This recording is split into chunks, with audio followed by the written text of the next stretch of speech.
Usap-usapan sa social media kung ano nga ba ang namamagitan kina Rabia Mateo at Jake Cuenca.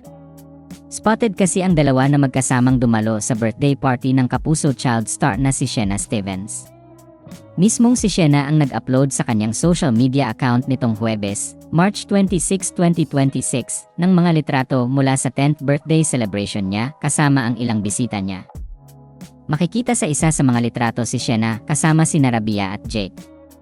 Kaya naman umani ng samut-saring reaksyon online ang nasabing litrato.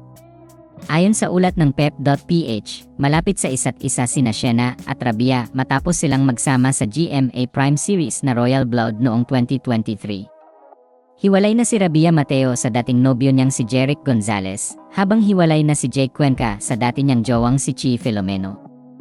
Hindi ito ang unang beses na spotted ang dalawa na magkasama. Matatanda ang naispatan sina Rabia at Jake na magkasama sa isang restaurant sa Bonifacio Global City sa Taguig noong March 23, 2026. Napansin din ng ilang netizens ang pagko-comment ng aktor sa Instagram post ng aktres noong March 22, 2026 tampok ang mga kuhang larawan ng beauty queen.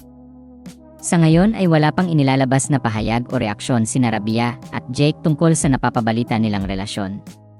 Samantala, sinabi ni Jake sa panayam sa kanya ng pep.ph na ine-enjoy raw niya ngayon ang pagiging single at nais din niyang sulitin ang yugtong iyon ng kanyang buhay hanggang sa mahanap niya ang babaeng muling magpapatibok sa puso niya.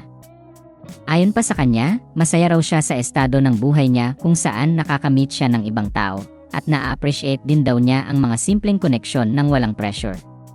Kinumpirma naman ng aktor sa naturang panayam na nakikipag-date na raw siya ulit. Ani Jake, well, I'm single. I'm in that stage where I'm enjoying my time. That's also part of enjoying Jake's life.